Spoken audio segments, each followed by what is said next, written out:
Gorontalo. Beri tepuk tangan yang meriah untuk Mas Ahaye. Selamat datang di Universitas Muhammadiyah Gorontalo.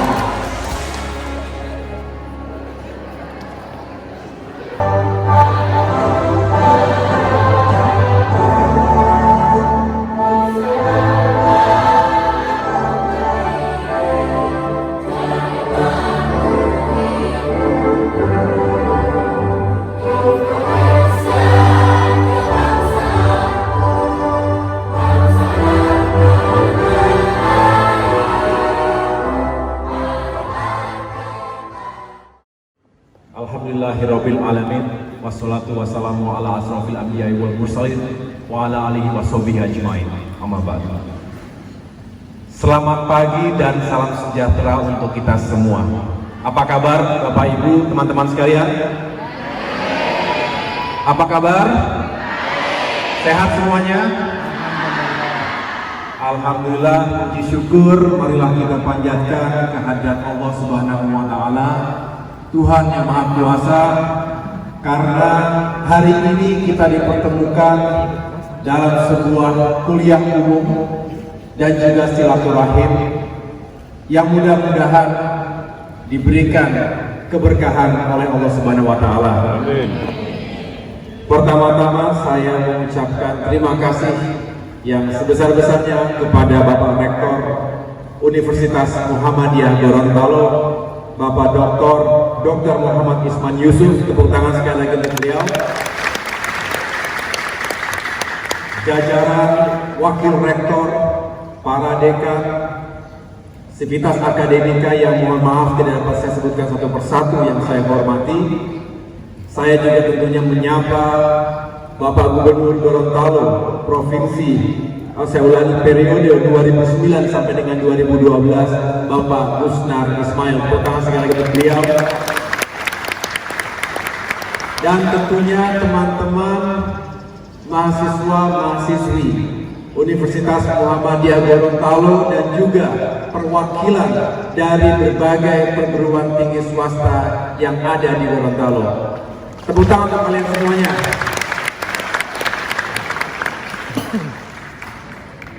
Pak Rektor, saya boleh turun saja biar lebih dekat dengan mahasiswa ya?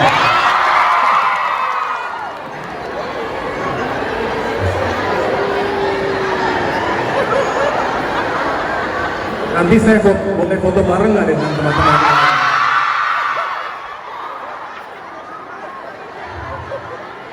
Wah, luar biasa semangatnya. Semangat semuanya. Hari ini adalah hari yang spesial buat saya. Tadi Pak Rektor sudah memberikan kisi-kisinya. Karena memang ini adalah kunjungan pertama saya ke Gorontalo dan juga pertama kalinya ke Universitas Muhammadiyah ini. Kemarin saya tiba setelah melakukan perjalanan dari berbagai kota dan provinsi lainnya di Indonesia. Kemudian tiba saatnya kunjungan di Gorontalo, dan tentunya saya senang ketika mendapatkan undangan untuk bisa memberikan kuliah umum di Universitas Muhammadiyah Gorontalo.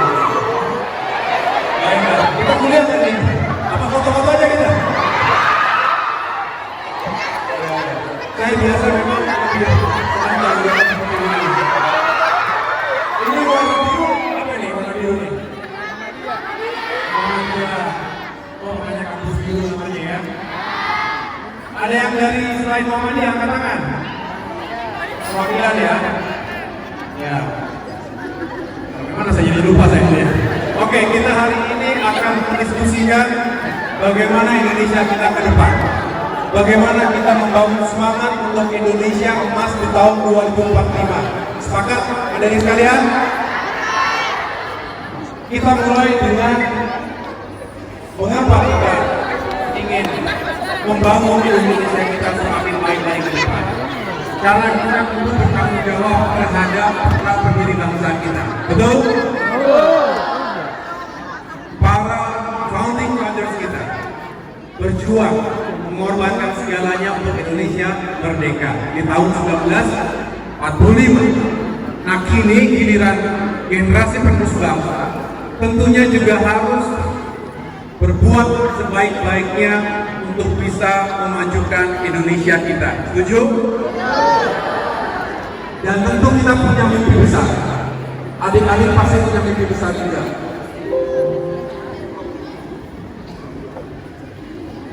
Mimpi besar kita adalah Indonesia emas di tahun 2045. Kenapa 2045? Mengapa 2045 kita harus menjadi negara yang hebat? Kita harus bisa mewujudkan kemasan kita. Karena itu adalah 100 tahun sejak Indonesia merdeka, dan memang kita tentunya berharap bahwa di usia kita 1 abad Indonesia benar-benar mencapai kemajuan dan kesejahteraannya. Setuju? Saya senang lihat wajahnya, senyumnya luar biasa semua ini. Cantik-cantik dan ganteng-ganteng semuanya.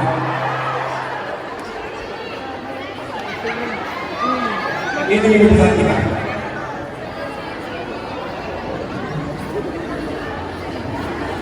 Dan saya menyampaikan kuliah umum tentang Indonesia Emas ini sudah sejak tahun 2013. 7 tahun yang lalu.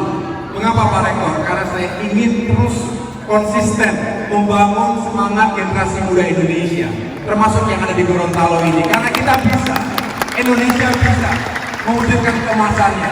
Setuju?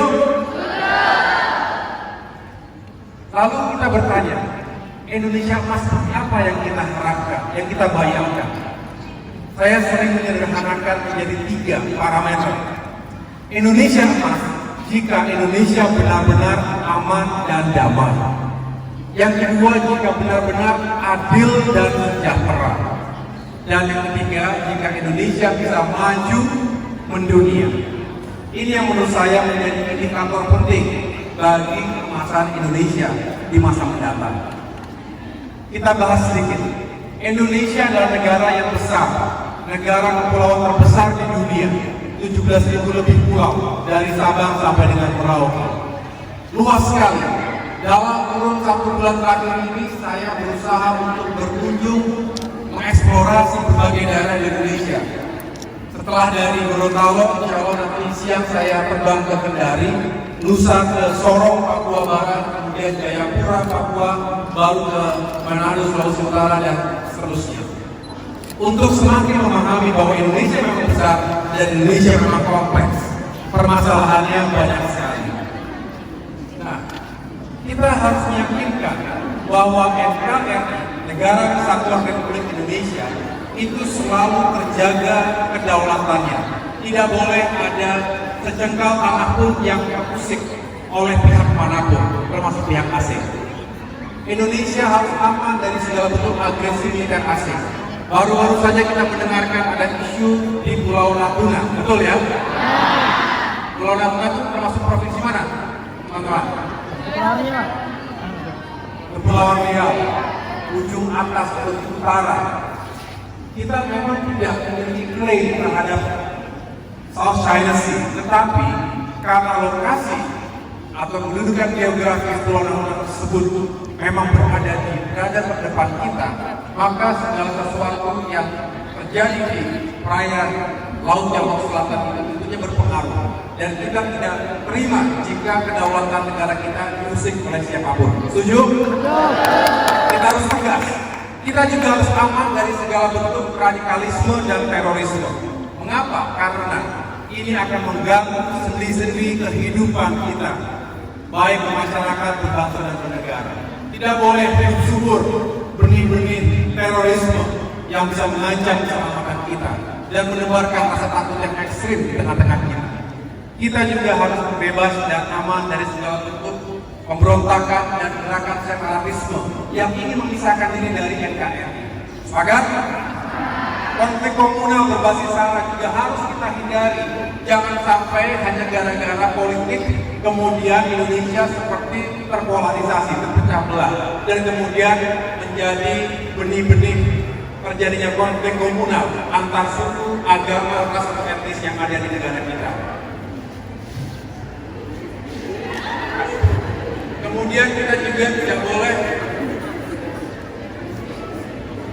terganggu karena terjadinya berbagai bentuk kejahatan transnational crimes, termasuk illegal logging, human trafficking, drug trafficking, dan lain sebagainya, narkoba misalnya, itu membahayakan generasi hari ini dan seterusnya.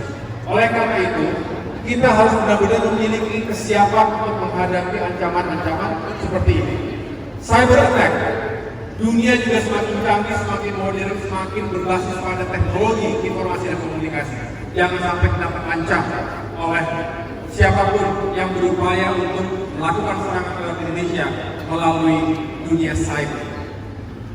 Saya lanjutkan. Tadi yang pertama Pak, Indonesia harus aman dan nanti ada kuisnya nggak di rekor?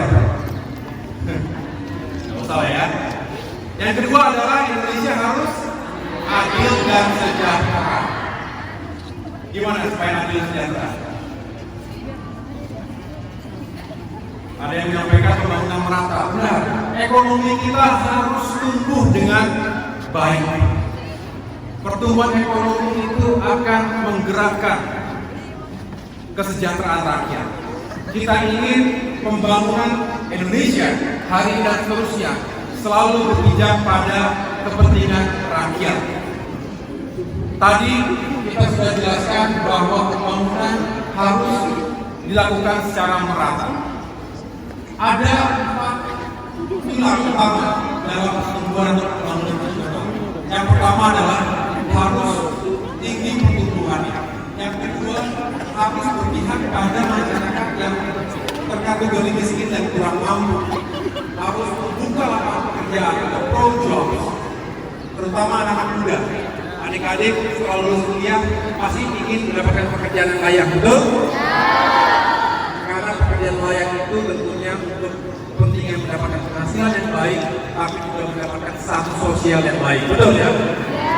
Supaya update statusnya enak, ya. Update statusnya enak. Sekarang saya kuliah, setelah itu sekarang saya kerja di sana atau di sini. Nah, itu juga sebuah rasa pride, kebanggaan dalam keluarga, dalam masyarakat.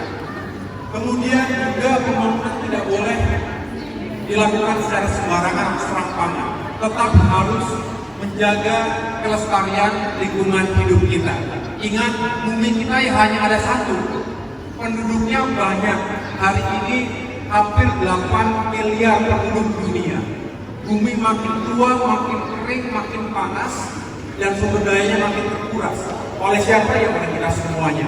Oleh karena itu harus keluar berbagai inisiatif dan kebijakan yang pro lingkungan hidup agar kita tetap nyaman hidup di bumi kita. Ada yang mau pindah bumi lain? Ada yang mau pindah planet lain?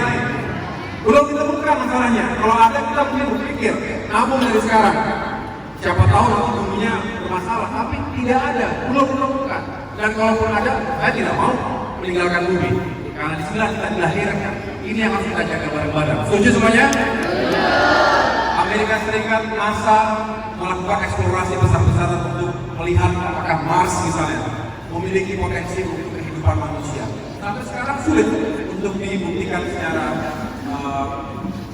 langsung begitu. Nah, makanya kita harus menjaga ini semua dengan baik. Sekali lagi, pembangunan harus adil, berpihak pada rakyat kecil. Jangan yang kaya makin kaya, yang miskin makin nanti bagaikan bumi dan atau langit dan mending kalau bumi, kalau langit dan jurang lebih jauh lagi jaraknya, betul ya? Apa yang kedua tadi? Nah, yang ketiga, Indonesia harus maju dan mendunia.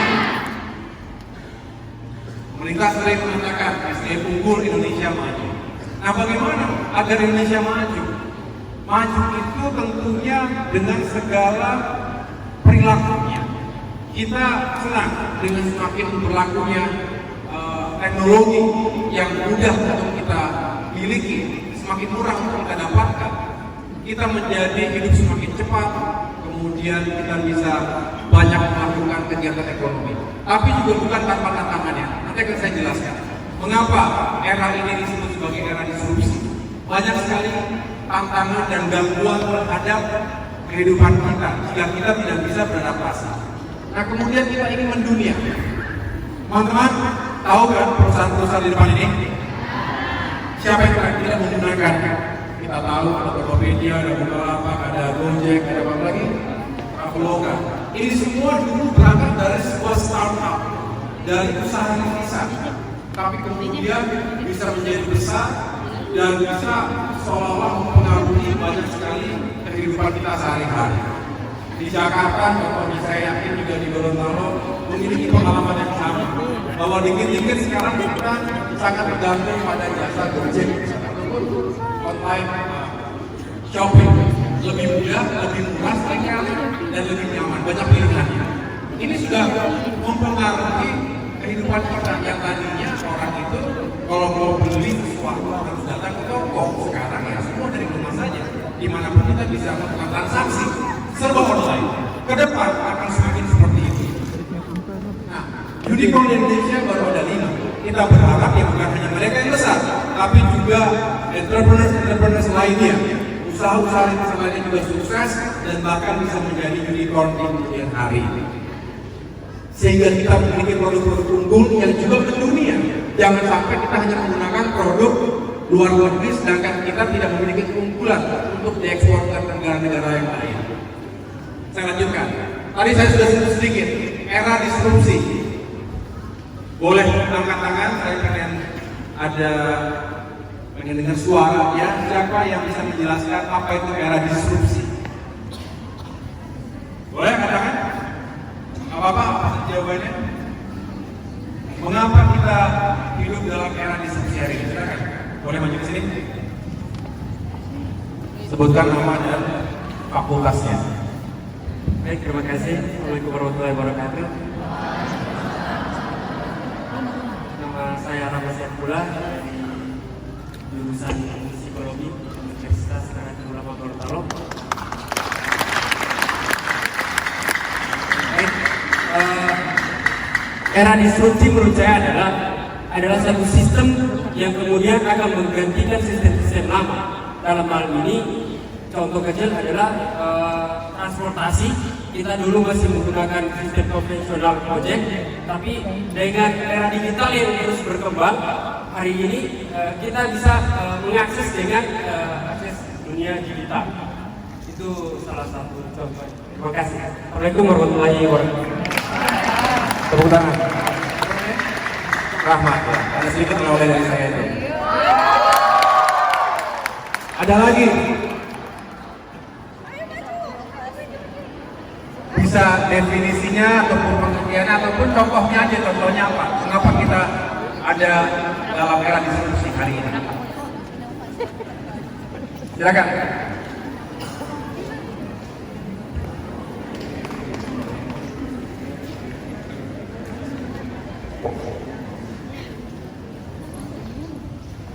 Assalamualaikum warahmatullahi wabarakatuh. Perkenalkan, nama saya Siti dari Universitas Muhammadiyah Gorontalo, program studi keperawatan. Jadi era disrupsi ini merupakan teknologi yang baru yang mungkin sudah ada di tahun sebelumnya 2019 maupun sampai detik ini.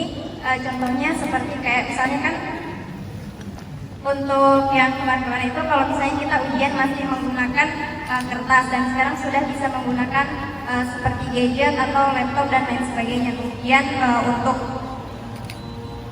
seperti misalnya kita pengen makan sesuatu di restoran, kita tidak perlu lagi jauh-jauh untuk ke restoran itu, tapi kita bisa langsung cek di GoFood dan bisa kirim lewat Gojek. Terima kasih.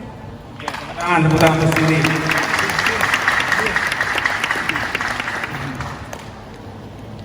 Oke, saya pikir sudah paham kita ya.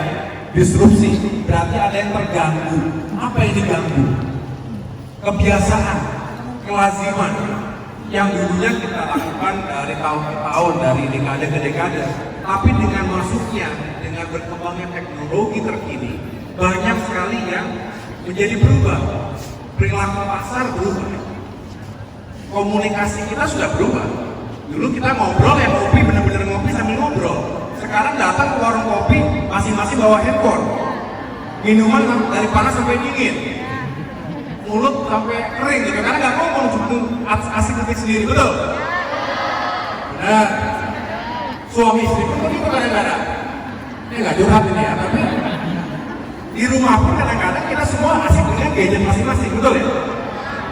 Padahal kita bisa komunikasi langsung, tetapi itulah kita tanpa menyadari perilaku kita sudah berubah. Paling tidak kalau adik-adik ini teman-teman lahirnya kan umurnya berapa sekarang? 17. Apa? Yang 17 angkatan 17 tahun? Oke, 10. Percaya sendiri. 18, 19, 20. Ya, pokoknya semuanya begitu lahir punya handphone kan ya? Betul ya? Nah, bagi kami generasi kami, Pak Guslar di sini mungkin juga bisa cerita bahwa sudah berubah luar biasa. Itu memudahkan, tetapi juga ada tantangan sendiri. Makanya dibilang sebagai disrupsi. Nah, apa saja faktornya? Yang pertama, perpindahan manusia, barang dan jasa menjadi semakin cepat. Tidak perlu lama-lama lagi. Kalau dulu perpindahan barang itu bisa bulan-bulan, sekarang hanya hitungannya minggu bahkan hari saja. Dan ini juga meningkatkan pergerakan ekonomi di berbagai daerah. Selain itu, yang sering kita gunakan tadi saya sudah sebutkan, internet, IoT, Internet of Things, cloud computing, big data, social media, semua telah mengubah perilaku kita. Bahkan tidak hanya dalam keseharian, dalam politik pun bisa sangat merugikan atau menguntungkan, tergantung siapa yang menggunakan dan dengan tujuan apa. Dengan sosial media, kita tidak perlu lagi mengumpulkan orang ribuan di satu lapangan untuk menyampaikan pesan kita. Tidak perlu lagi kita keras-keras untuk berorasi, tetapi kita bisa menyampaikan pesan kita, narasi yang kita bangun, dan apapun itu melalui sosial media. Tapi masalahnya di sosial media juga menjamur berbagai bentuk black campaign, hoax, betul ya? Nah, kita susah untuk memfilter mana yang benar, mana yang salah, mana yang fakta, mana yang bukan, atau opini, asumsi. Jadi ini adalah sebuah fenomena yang kita hadapi bersama-sama. Inilah disruption, inilah gangguan dalam kehidupan kita. Tapi sekali lagi, IoT, cloud computing, big data, dan juga sosial media juga menghadirkan berbagai peluang dalam dunia usaha. Nah, selain itu juga robot, automation, artificial intelligence, kecerdasan buatan. Akan ada berapa banyak jenis pekerjaan manusia yang suatu saat akan tergantikan oleh robot? Ada yang angkat tangan boleh? Akan tergantikan oleh mesin, oleh apps. Sekarang kan banyak sekali apps ya. Coba saya ingin dengar siapa yang bisa menjawab ada berapa jenis ataupun jenis pekerjaan apa saja yang bisa hilang tergantikan oleh robot, mesin, dan AI, artificial intelligence. Ya, silakan. Maju mas, maju.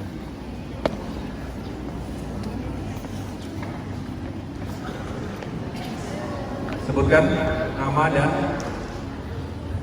jodohnya siapa? Bismillahirrahmanirrahim. Assalamualaikum warahmatullahi wabarakatuh. Perkenalkan, nama saya Muladi Bari dari Universitas Pohuwato. Pohuwato, 4 jam. 4 jam ya? Oke. Kapan datang ke sini? Oh, tadi malam. Tepuk tangan dari jauh-jauh. Silakan. Ada beberapa pekerjaan yang akan dikuasai oleh robot ya, ke depan. Yang pertama dari keuangan atau bendahara berikutnya yang biasa apa namanya? Kasir. Ya. Yang kedua kedokteran atau kesehatan. Yang ketiga hukum. Yang keempat adalah transportasi. Contohnya yang dibangun di Jerman yaitu transportasi tanpa pengemudi. Yang sekarang dilakukan penelitiannya.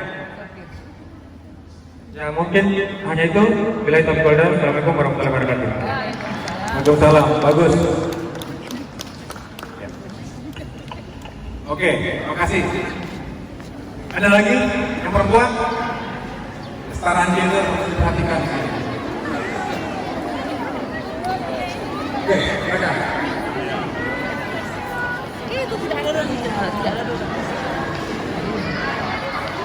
Ini mahasiswi atau pegawai? Oh, pegawai. Ya, terima kasih. Assalamualaikum warahmatullahi wabarakatuh.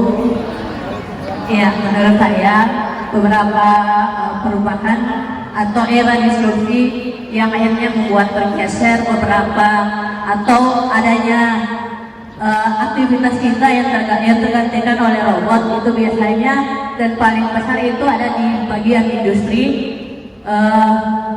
berupa di industri media ataupun yang lainnya, seperti adanya perusahaan yang sekarang sudah mulai menggunakan robot untuk kegiatan produksinya. Kemudian adanya sekarang yang di Jerman, Amerika, dan China maupun Jepang yang sudah menggunakan presenter atau pembawa acara dengan menggunakan robot ataupun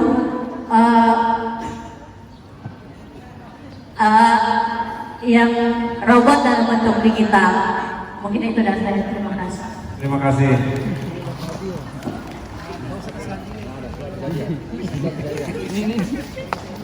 Ya, terima kasih ya, tepuk tangan sekali lagi. Oke. Memang cukup banyak, dan rata-rata yang terancam dalam tanda kutip adalah jenis pekerjaan yang repetitif, yang bisa berulang-ulang, karena bisa digantikan oleh mesin algoritma yang bisa membaca big data dengan cepat dan melakukan prediksi terhadap jawaban responsnya. Nah, kalau lihat di depan ini, sudah kenal dia? Ya. Sudah datang Gorontalo belum? Perlu kita datangkan Pak Besar, supaya yakin kita bahwa ini bukan manusia. Ini kunjungan Sofia ke Indonesia beberapa saat yang lalu. Saya diputarkan. Ada satu jawaban menarik dari robot Sofia ketika ditanya apakah robot akan menggantikan manusia. Sofia menjawab bahwa lebih baik bekerja sama daripada berkompetisi. Robots are great at crunching numbers and doing repetitive tasks, but we aren't as good when it comes to emotional intelligence. For example, to be a teacher or a CEO, you need to understand how people feel and how to motivate them to do their best. Oke, jadi yang merasa jadi guru masih aman ya. Tapi sekarang udah ada e-learning.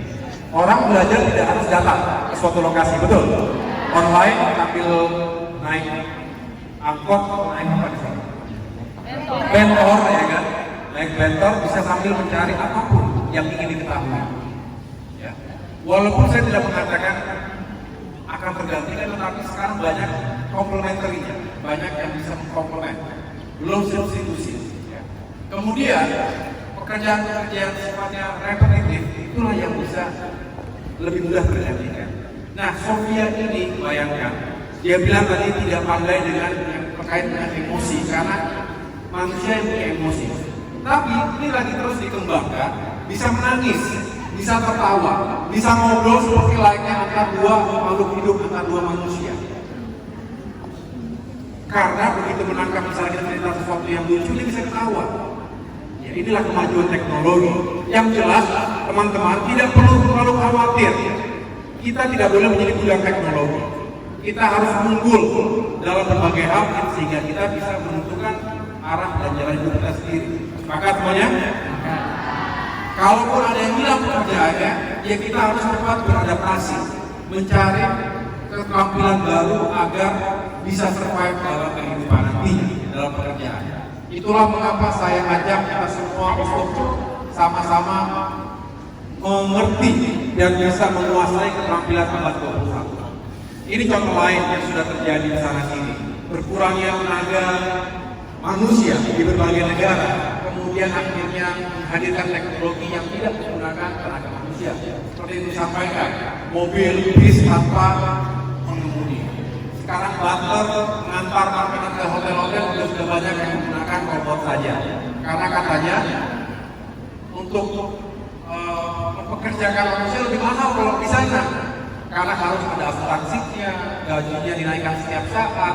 Kalau robot rusak tinggal masukin ke bengkel, ganti software yang update, jalan lagi.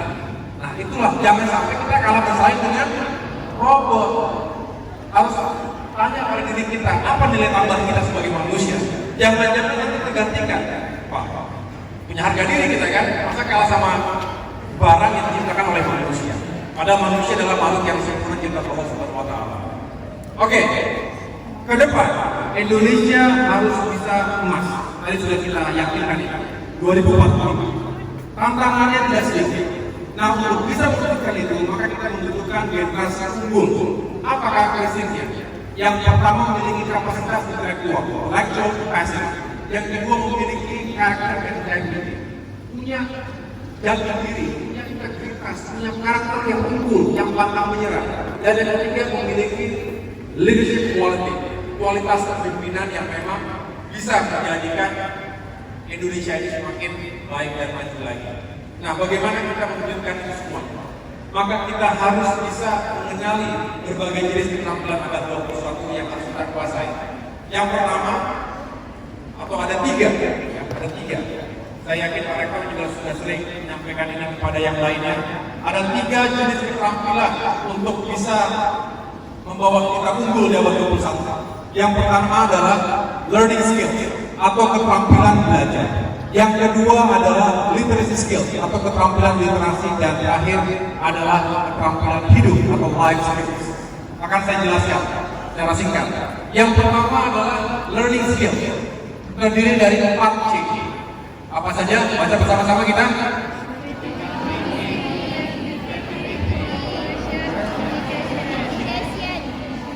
Oke, critical thinking yang pertama, berpikir kritis.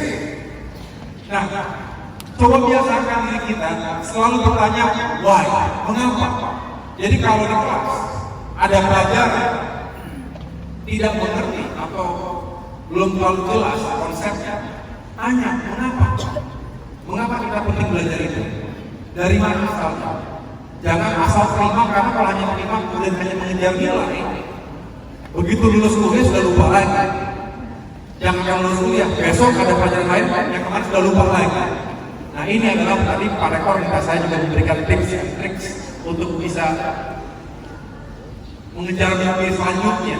Mungkin bisa ada kesempatan buat teman-teman mengambil program-program pendidikan yang lebih tinggi dan lebih jauh lagi. Maka kita biasakan untuk berpikir kritis. Ini juga berguna dalam kehidupan sesungguhnya, dalam pekerjaan kita, baik dalam memecahkan masalah maupun dalam mengambil keputusan, dalam decision making. Yang kedua, kreativity, think and act outside the box. Sering mendengar itu ya? Berpikir di luar kotak, di luar dari kebiasaan. Bukan berarti kita tidak patuh pada aturan dan juga norma lazimah, tetapi selalu melihat masalah itu dari berbagai perspektif. Jangan dari sisi itu saja. Siapa tahu di luar kebiasaan tadi ada tersedia solusi lain yang lebih baik dan lebih relevan hari ini dibandingkan masa lalu.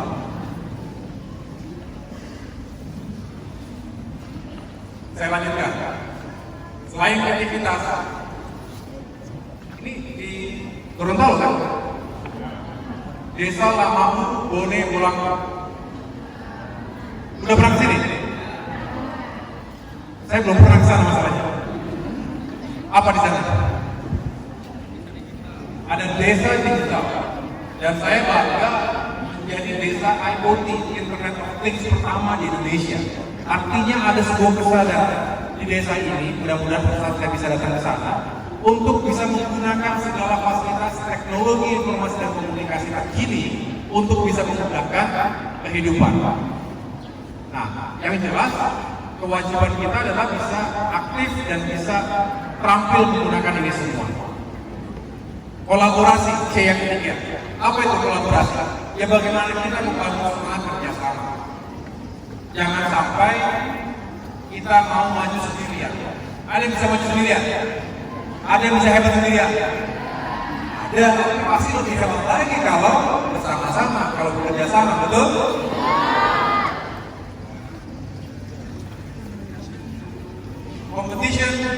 us faster.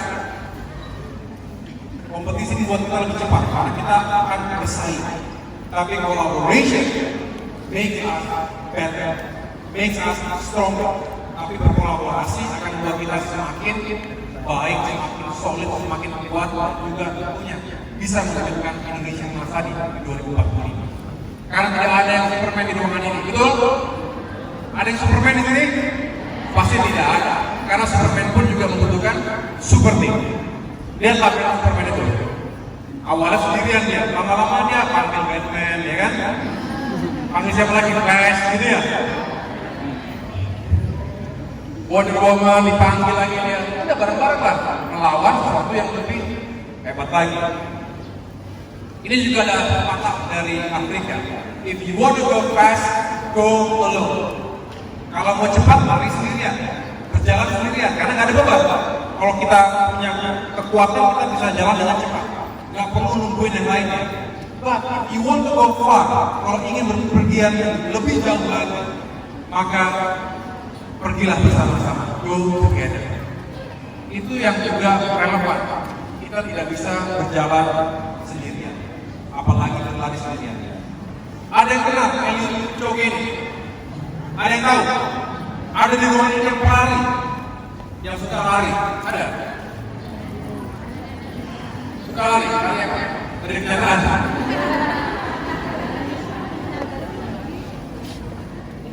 Suka maraton? Tahu Eliud Kipchoge? Siapa dia? Pemegang rekor Maju. Dari belakang.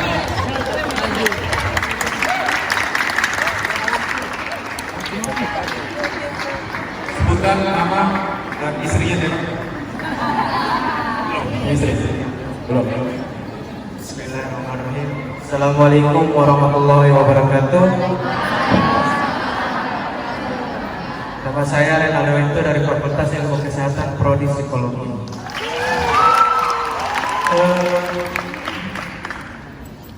Eliud Kipchoge ini merupakan pemegang rekor pelari maraton yang tercatat.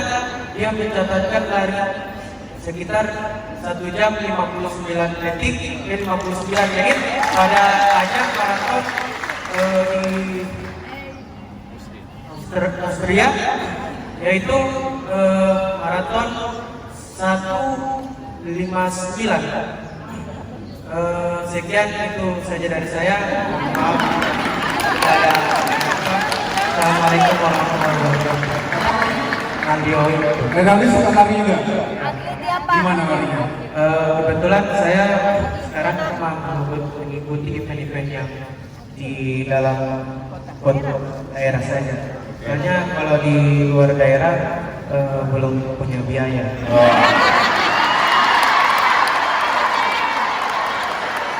Punya pelari di kampusnya. Sekali disupport nanti kalau mau lari di luar kota katanya begitu.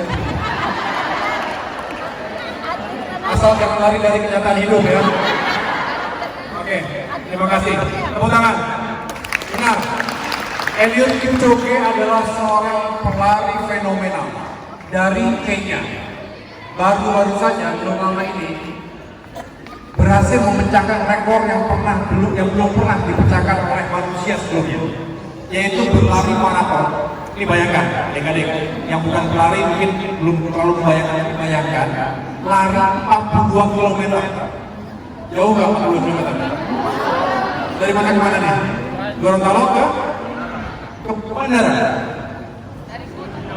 Lebih jauh lagi, 42 km berlari dan ditempuh kurang dari 2 jam.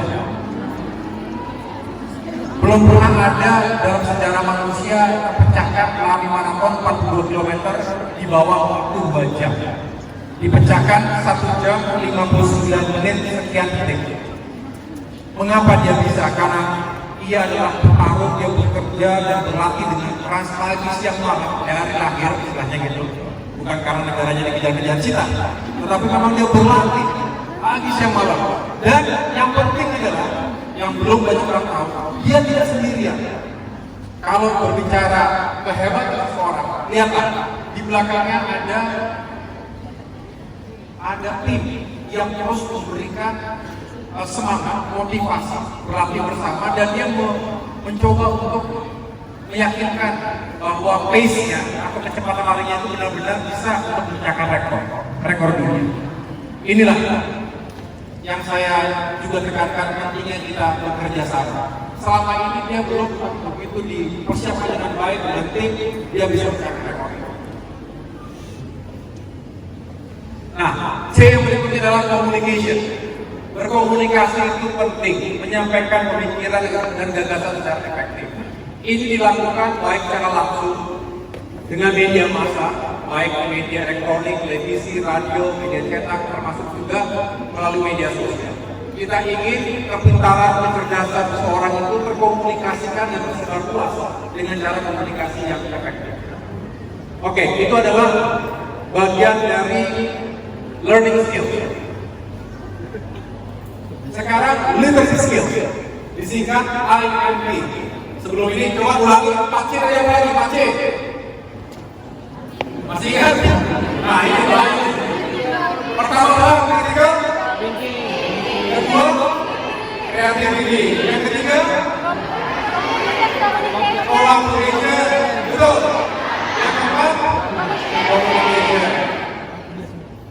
Nah, sekarang literacy skill, keterampilan literasi, disingkat IMT atau IMT. Pertama adalah information, yang kedua media, dan yang ketiga adalah teknologi. Kita lihat.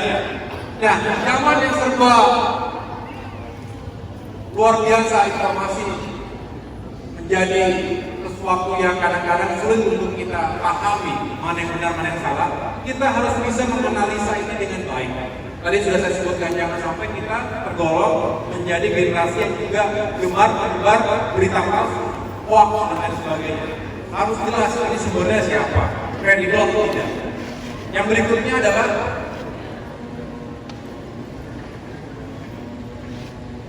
media literacy, kemampuan menganalisa dan mengevaluasi pemberitaan media. Media massa juga belum tentu benar. Kita harus memiliki kemampuan analitis yang baik. Kemudian yang terakhir adalah teknologi.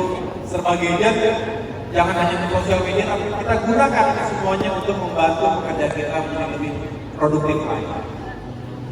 Yang terakhir adalah life skill. Tadi apa? YP?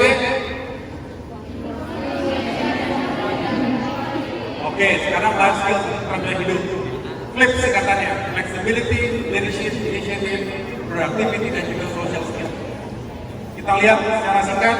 Yang pertama, kita harus menjadi manusia yang fleksibel, responsif dan adaptif terhadap perubahan zaman.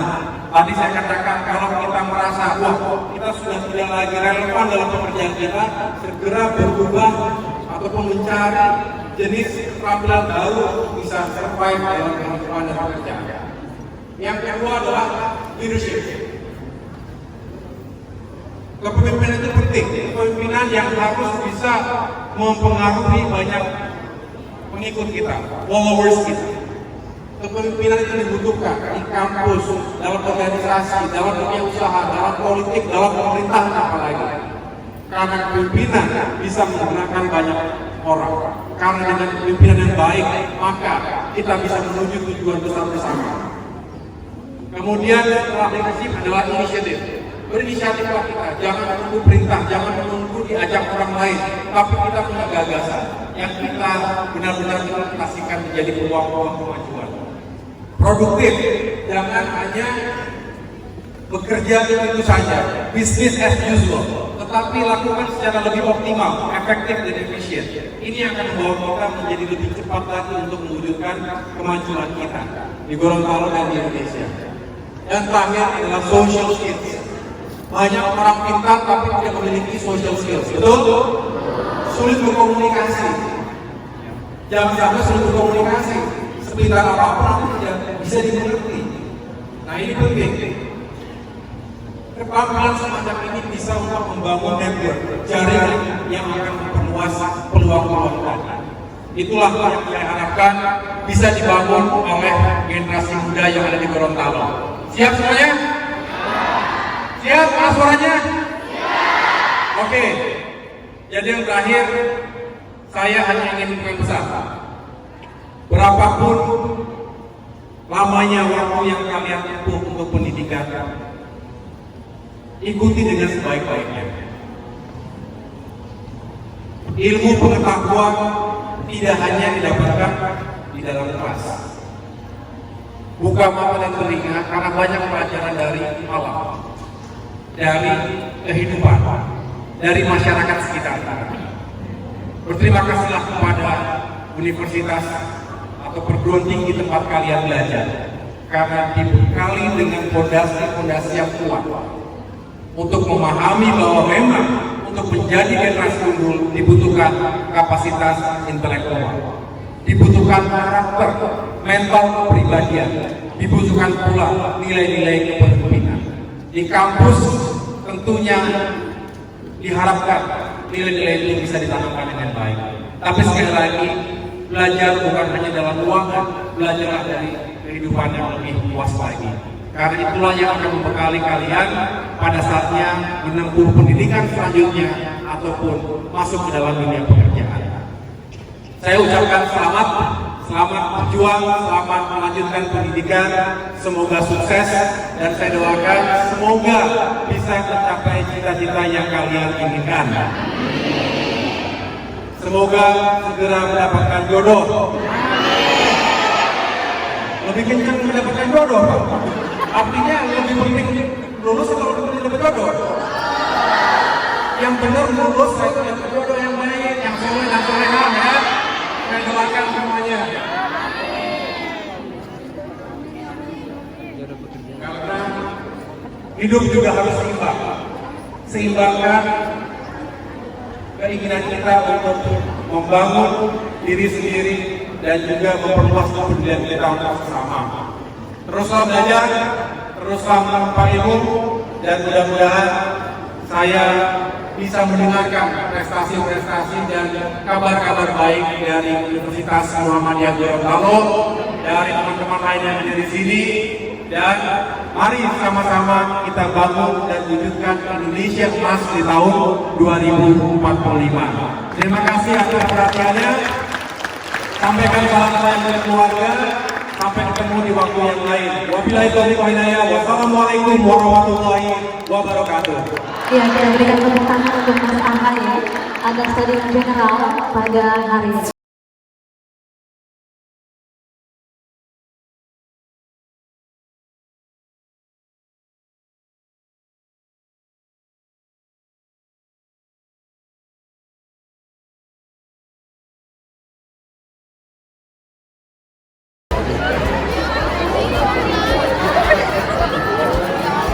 Ya, kita sambil bergeser ya waktunya. Ayo dibuka. Terima kasih.